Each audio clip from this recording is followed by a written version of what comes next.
रक्षाबंधन पर आज हमने आदरणीय पीयूष जी को रक्षा सूत्र बांधे हैं और मैं चाहती हूं कि पूरे भारत के भाई निश्चित करें कि भारत की पुत्रियों की बेटियों के मान सम्मान की वो रक्षा करेंगे।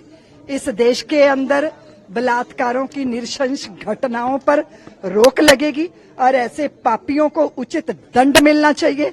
भारत की भूमि भाई बहन के संबंध को रक्षा सूत्र के रूप में जिस तरह मनाती है, ये एक भाव संबंध है।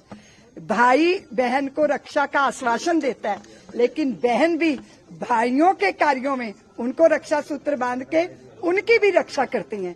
ये परस्पर आपस में भाव संबंध है जो भारत को बहुत गहरे तक रिश्तों में ले जाता है।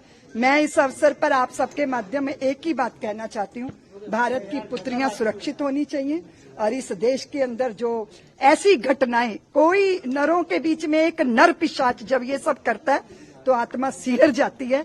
रक्षाबंधन के इस अवसर पर मैं वैसे भी देश की पुत्रियों को कहना चाहती हूँ कि सिंह वाहिनी हो, शेरनी बनो, स्वयं की रक्षा स्वयं सिद्धा होने का संकल्प लो और सारे भारत के भाइयों को बहुत बहुत शुभकामनाएं देती हूँ। और आज मैं आदरणीय पीयूष जी को अपना छोटा भाई हो क्या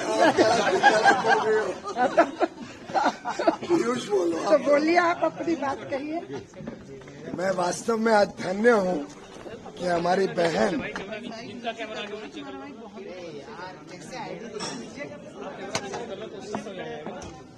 मैं आज धन्य हूँ कि हमारी बहन साध्वी रितंबरा जी हम सबके बीच है। उन्होंने मुझे आशीर्वाद दिया है, मुझे राखी बांधकर वास्तव में मेरे को एक ऐसा रक्षा सूत्र दिया है जिसमें मैं भी अपना काम अच्छी तरीके से कर सकूं, ईमानदारी से कर सकूं।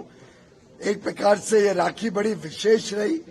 हमारी ब्रह्म कुमारी की बहनें आई, हमारे नेबरिंग कंट्रीज, आसपास के देशों से शरणार्थी होकर जो भारत आए हैं और जिनको सिटीजनशिप अमेंडमेंट एक्ट के तहत प्रधानमंत्री नरेंद्र मोदी जी, गृह मंत्री अमित शाह जी, रक्षा मंत्री राजनाथ सिंह जी, हमारे सभी वरिष्ठ नेताओं ने और जो राष्ट्रीय स्वयंसेवक संघ के हमारे सिद्धांत है उस पर चलते हुए इन सबको अब भारत में नागरिकता मिली है। उनके चेहरों पे जो खुशी थी, बच्चों का जो एक आनंद था, वो देख के वास्तव में मन मोहित हो गया।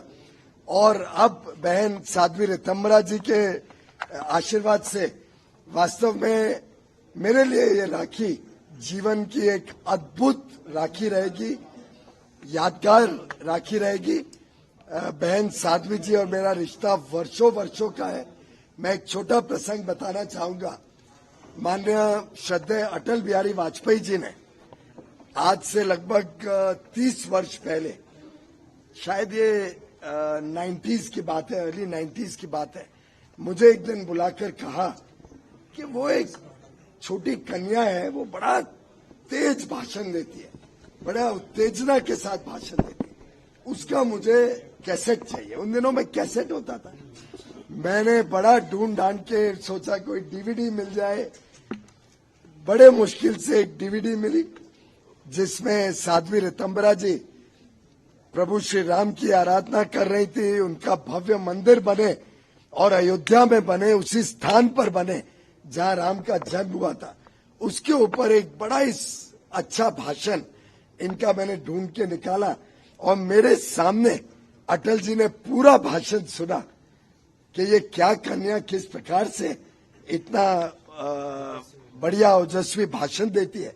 और मुझे अभी भी याद है, अटल जी ओतप्रोत हो गए वो भाषण सुन के। तब से मैं इनका बड़ा फैन हूं, इनके काम का भी बड़ा फैन हूं जो इन्होंने वात्सल्य ग्राम वृंदावन में बनाया है।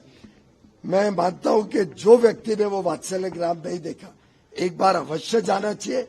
वहां महसूस होगा आपको भारत की सभ्यता क्या है, भारत की परंपराएं क्या है, हमारे धर्म ने हमें क्या सिखाया, क्या एक भाई का धर्म है, क्या एक बहन की देशवासियों के प्रति स्नेह है।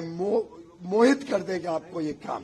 और अगर आप लोग सब सहमत हो तो मैं आप सबको लेके जाके वात्सल्य ग्राम एक बार दिखाने लेके जाऊंगा। बहुत बहुत धन्यवाद, आप सब भी आए। हमसे जुड़े रहने के लिए हमारे YouTube चैनल को सब्सक्राइब करें और नई वीडियो की नोटिफिकेशन के लिए बेल आइकॉन को दबाएं।